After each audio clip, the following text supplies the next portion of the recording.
Welcome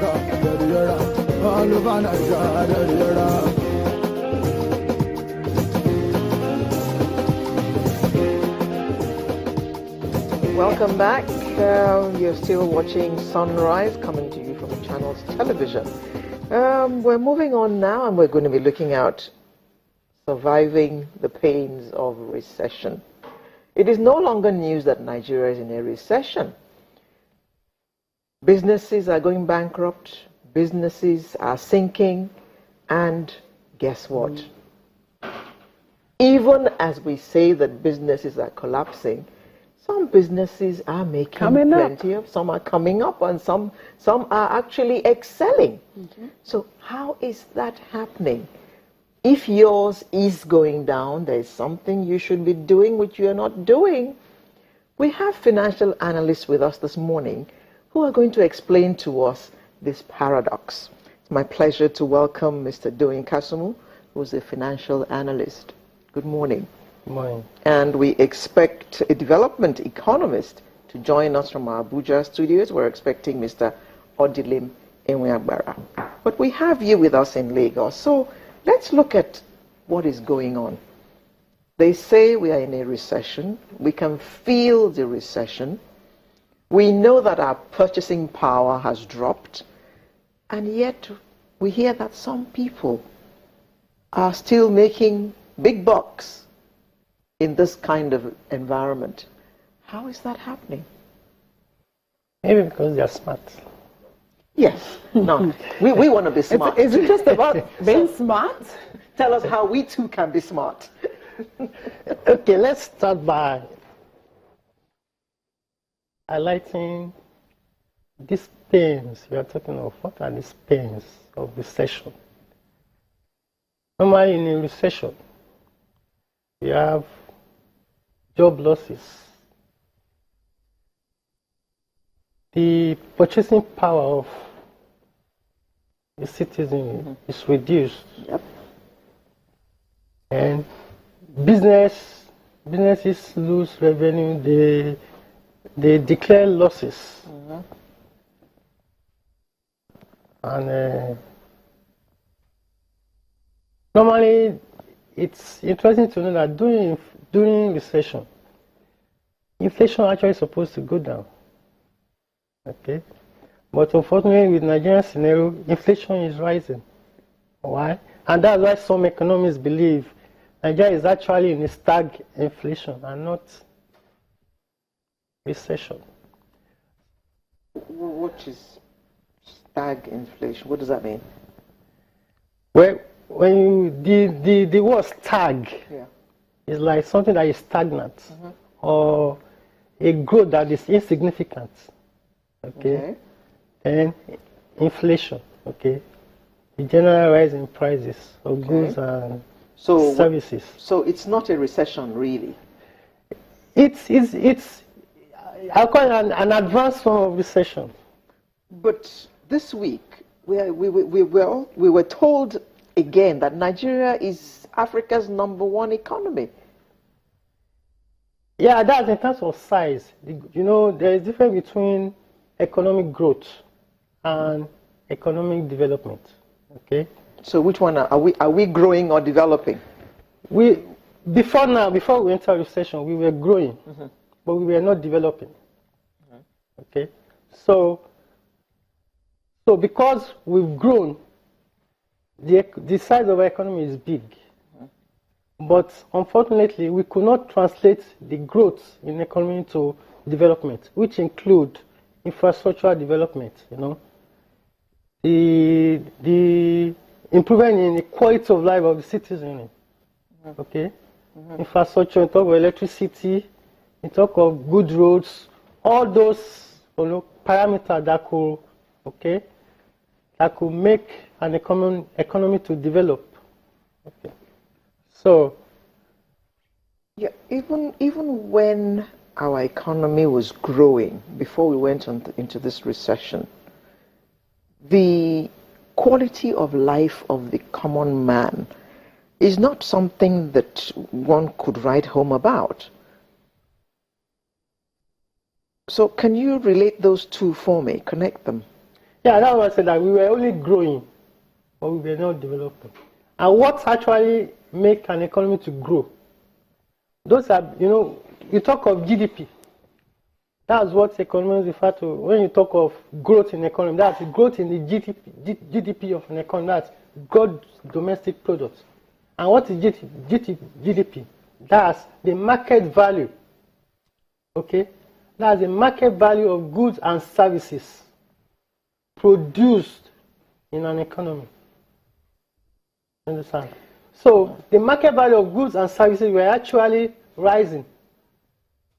They are growing, but that did not translate to economic development because we are no more, okay, Nigeria is no more earning as much as it's supposed to earn. Okay. Now. We've since been joined in our Abuja studios by a development economist, Mr. Odilim Enwagbara. Good morning, good to see you. Now, good morning, thank you for having me. Let's have your take on, we are in a recession. How can we survive the pains?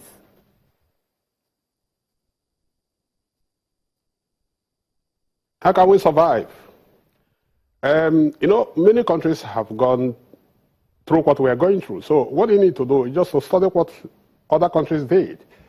Families, citizens, and the companies did when they find themselves in the situation we find ourselves today. It's not the end of the world. As the economy becomes modern, you should always expect things like this. Unfortunately, we're not supposed to, because we are just an emerging economy. We're supposed to be growing at between 10 and 12%. But unfortunately, because of bad choices, policy choices we made, that's why we find ourselves where we find ourselves today. But what we should do as citizens, government can increase its spending, because government can print money. Government can do anything to increase its spending, and that's what government do when they find their country in recession. But individuals have to cut their expenses. They have to live within their means, which means those things you used to do, or you normally do, that actually affects your wallet, you should cut down on most of them, like going to eat out, like traveling on vacation, like driving 2 or 3 cars, buying clothes from time to time, entertaining friends and well-wishers. You have to cut down on all these things because they are very unnecessary, and because you cannot meet the cost any longer. Really? Some people will say, okay, so we're not supposed to entertain people anymore because there's a recession. Is it about, just cutting down or stopping at all?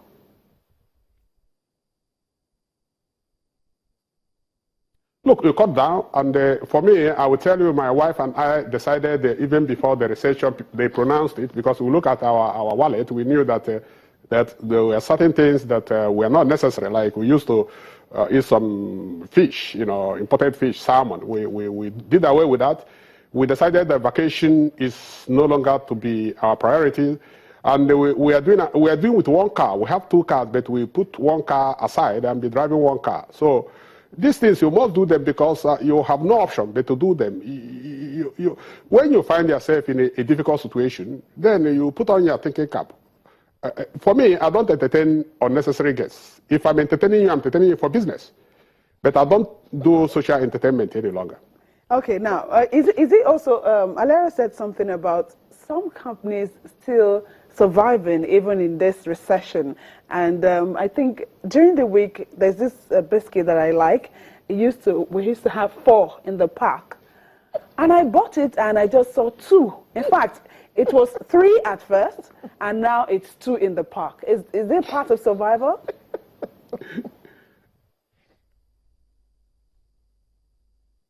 That is fraud.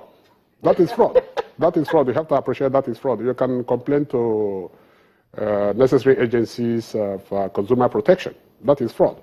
Because if the design is 4 and you find 3, you have to really immediately alert the Consumer Protection Agency.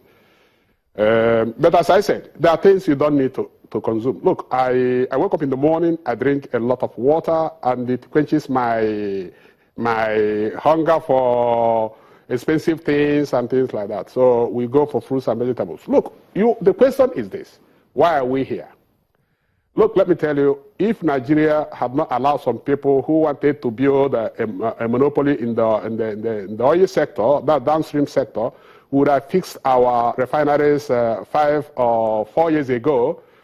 The imported petroleum products wouldn't have been the case now, and because the major pressure on the economy right now is importation of petroleum products.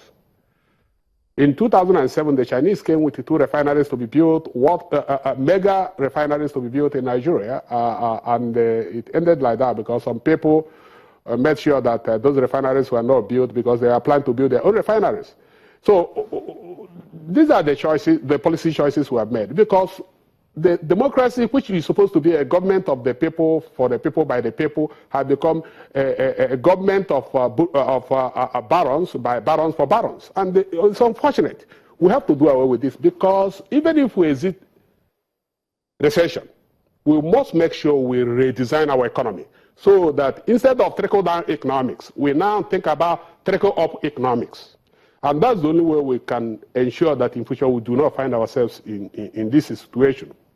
Because otherwise, we will repeat this in the next 2 or 3 years, because the system does not encourage production. And the system encourages speculation. And the system encourages fraud and corruption. So we have to actually come to the point we now industrialize this country and ensure countries do not dump their goods and services in this country, so that we produce most of these things we consume. Imagine this country is blessed with even fruits and vegetables, but we still import fruits and vegetables from so many countries. Why should that be the case? Because this is as a result of our policy choices. Had it been that this country has made it difficult for importation of all these things, now you see what is happening in rice. So many big boys and girls are going into rice production. But unless government continues with the banning importation of rice, if government relaxes the policy, the same people that are now going into production will go back into importation of rice. So we must tell ourselves the truth. Foreigners cannot fix this country, and it is our responsibility to fix our country, because we have never fixed any country's economy for them. So we must do the right thing. Thank God that Buhari is fighting corruption and is cutting down on wastages and leakages. We must continue with this, but we must not allow those people who brought us where we are today to take advantage of that. I'm talking about the barons who are now gradually entering the villa, and then they're gradually penetrating the system. Those people are supposed to be in prison. If they're not in prison, let them stay away from this government, so that this government will fix these problems. Mr. Magwara, does our population have anything to do with our problem?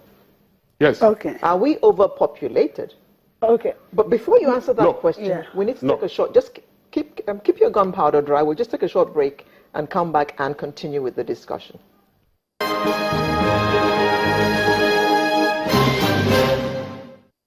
It's still Sunrise, coming to you from Channels Television.